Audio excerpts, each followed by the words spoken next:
Olá! O canal Mil Luzes tem o prazer de narrar o terceiro livro da trilogia de André Luiz Ruiz pelo Espírito Lúcius. Este livro falará sobre o período de transição da Terra, que deixará de ser um planeta de provas e expiações e por isso não poderá mais abrigar espíritos que não desejem o crescimento espiritual. Lembre-se de deixar o seu like e se inscreva no canal. Depois de terem percebido que seria difícil encontrar os que se conseguissem demonstrar humildade suficiente naquele lugar, Bezerra convidou-os a partir para outro ambiente, onde prosseguiriam as lições. Chegaram à via pública, agitada pelo movimento da madrugada daquele sábado. As pessoas estavam eufóricas e comemorando a chegada do final de semana. Penetraram o barzinho onde pequena multidão se acotovelada, dificultando o trabalho dos garçons no atendimento das solicitações. Seu burro, não sabe escrever um pedido certo? Esbravejava um homem, de ânimo visivelmente alterado por causa dos diversos copos de bebida alcoólica já ingeridos. Desculpe, senhor, é que tem muita gente hoje e estamos aqui com 2 garçons a menos. Não quero saber, seu incompetente. Sou eu quem pago seu salário. Trate de me atender bem, porque senão falo com o gerente. Mais uma vez, desculpe-me, senhor. Vou corrigir o erro. Volto já já. Afastou-se o garçom atacado, que aos nossos olhares se mantinha em equilíbrio e serenidade. Sabia que aquele tipo de cliente se valia do álcool para exteriorizar suas debilidades emocionais nos desabafos comuns a tantos. Deveria ser um homem mal amado, sozinho ou abandonado, carente e pouco acostumado a respeitar os outros. Juvencio, o garçom, desde muito tempo fizera do seu serviço uma ou outra sala de aula na escola da vida. Sem ter tempo para aprender as lições da educação formal, transformara o bar onde trabalhava, nos turnos noturnos, em um laboratório para a avaliação das condutas humanas. Juvencio era velho conhecido de Bezerra, que, como médico espiritual de sua família humilde, fazia o papel de tutor daquele espírito em crescimento. Sob a influência do médico devotado, o garçom encontrou os ensinamentos espíritas e passou a arquivá-los na memória através da leitura de muitas obras construtivas e esclarecedoras. Necessitando ganhar a vida em uma cidade de tantas competições, foi encaminhado para o exercício da tarefa que melhor combinava com suas necessidades de transformação moral na presente encarnação. Seria aquele que serve, aguentando o mau humor, a falta de educação, a arrogância dos outros e, assim, desenvolvendo as marcas da humildade em sua alma. Passara por estágios diversos ao longo de toda a trajetória desafiadora. No início, a intemperança lhe rendeu muitos dissabores. A falta de costume no controle do orgulho e do egoísmo faziam de Juvencio uma bolinha de ping-pong, atirada de um lado pelas cacetadas da vida, na base da reação à provocação. Sempre que isso ocorria, Juvencio sofria as decepções, por estar do lado mais frágil da relação. Sua arrogância naturalmente dava as caras nestas horas. Quanto mais isso acontecia, mais fácil para o rapaz identificar onde viviam escondidos, dentro dele, estes monstros terríveis, verdadeiros polvos de 1000 tentáculos e 1000 disfarces, prontos para arrancá-lo às profundezas do erro, da agressão e do descontrole. Com o tempo, contudo, aprofundando o conhecimento de si mesmos e o entendimento das exortações de Jesus contidas em O Evangelho segundo o Espiritismo, notadamente no capítulo que ensina o amor aos inimigos, o garçom encontrou o caminho da paz. Graças ao conhecimento espírita, entendera que as criaturas eram o que eram em decorrência de suas debilidades evolutivas, mas invariavelmente todos caminhavam para a frente, vencendo-se à custa de muita luta ou sofrimento. Juvencio então compreendia as limitações e procurava ser sempre o mais prestativo possível. Ganhava a confiança dos clientes assíduos daquele lugar, com o seu sorriso espontâneo e sua solicitude natural. Enquanto muitos outros trabalhavam pela gorjeta, ele servia os outros em busca do aprendizado da melhor maneira de como superar-se a si próprio, conforme o próprio Jesus ensinara. Eu estou no meio de vós, como aqueles que servem, declarara o Cristo, do alto de sua magnitude espiritual. Tomando essa frase como roteiro diário, Juvencio lutava contra o velho adversário, que, a espreitá-lo, aproveitava-se de todos os momentos de distração para instigar em sua impulsividade masculina alguma reação mais agressiva ou descontrolada. Por isso decidira vigiar-se, impedindo a si mesmo de reagir, não importava qual fosse a ofensa ou a circunstância dolorosa. Evitaria o revide e, controlando suas entranhas, acalmaria o impulso de atacar ou responder com violência, buscando primeiramente respirar fundo, afastar-se do local da provocação, recorrer à prece sincera e somente depois, de tranquilizado por dentro, meditar em como resolver a questão.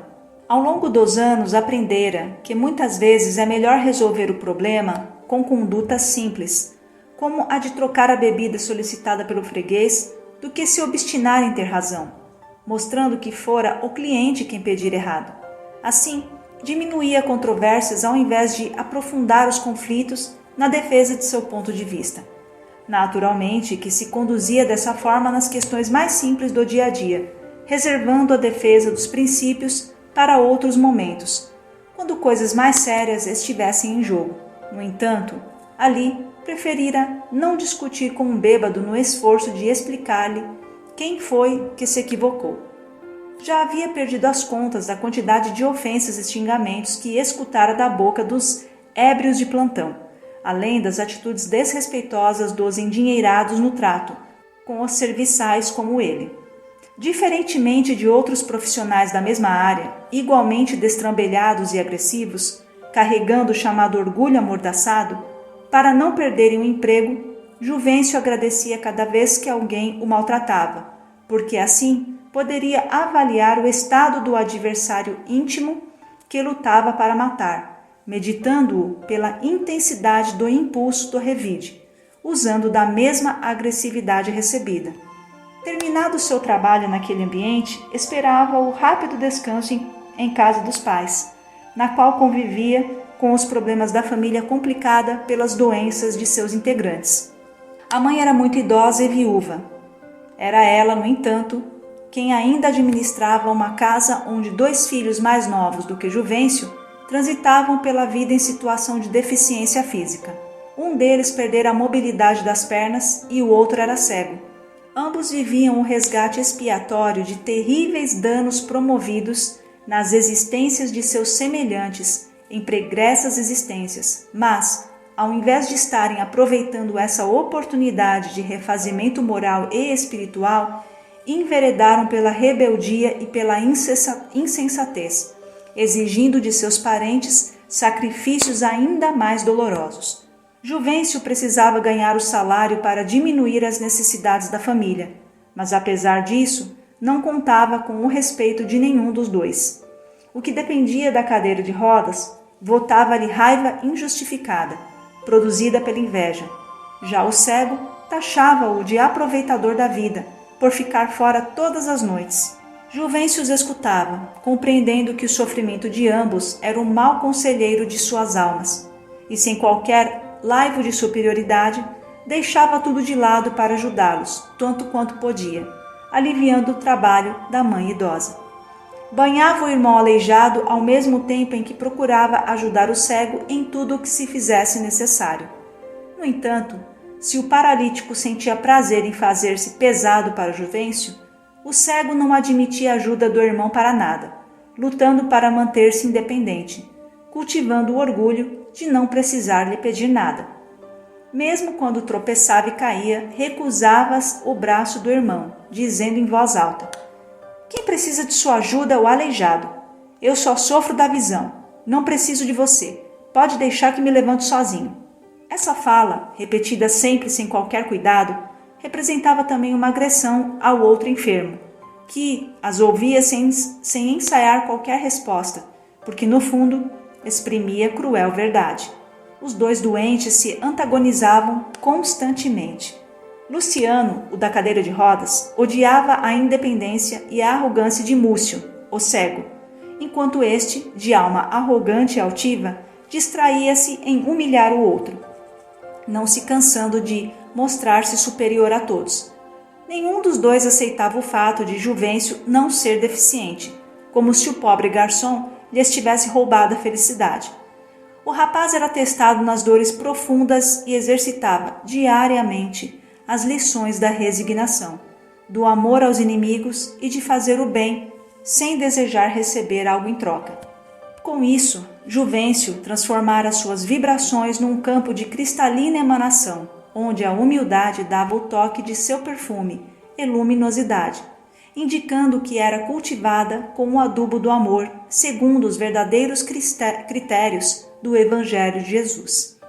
Depois de mostrar os efeitos positivos de tais eflúvios no equilíbrio do corpo e na estrutura do espírito, Bezerra aplicou passes magnéticos sobre os 2 enfermos que se encontravam adormecidos no lar modesto e, abraçando o tutelado como um pai faz com o filho que admira, beijou-o na face cansada, reforçando os laços de carinho que uniam os 2 servos dos aflitos, que o transformava, tanto quanto o próprio Bezerra, em outra espécie de médico dos pobres. Aqui, queridos filhos, encontramos o exemplo rico de muitas das modificações necessárias para aqueles que desejam se salvar.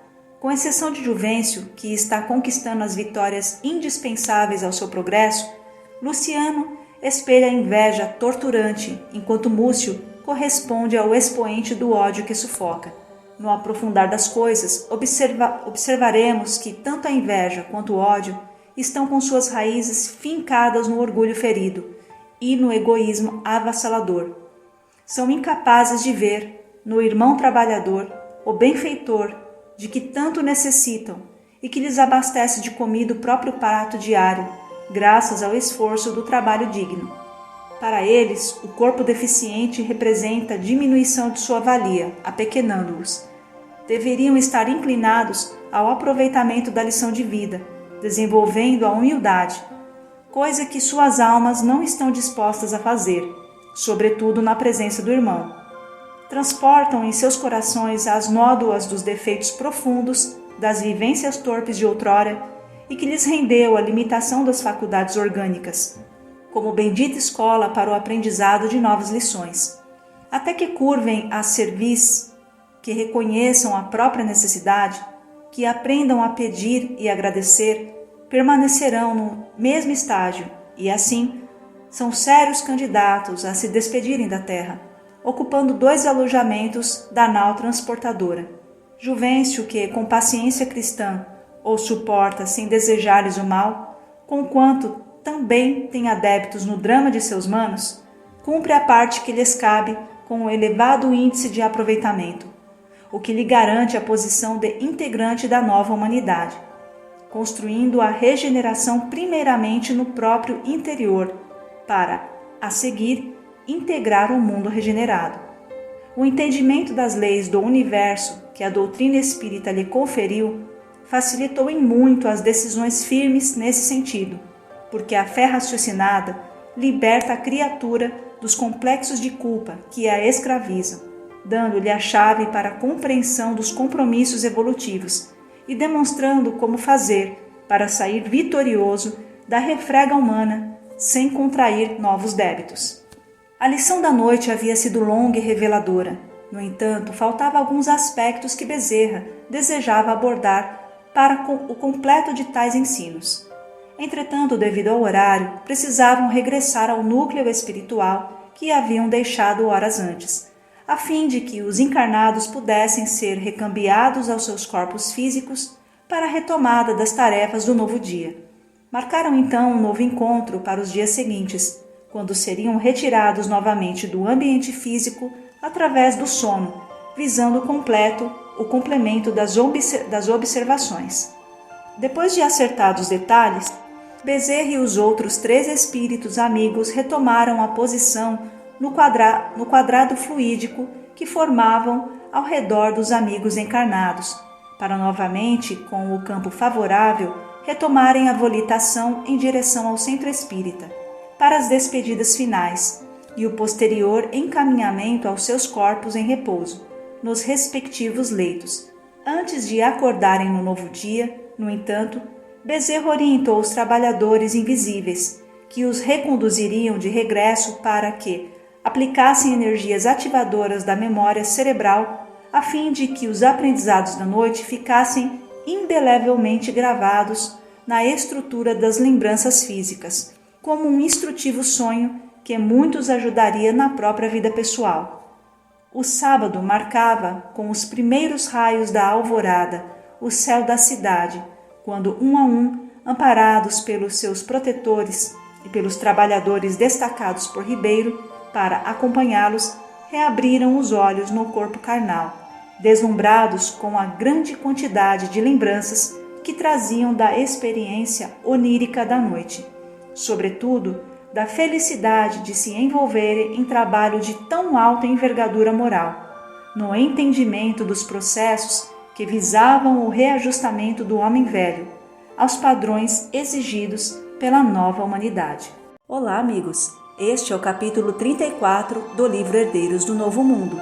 Continuem conosco nesta aventura. Até breve!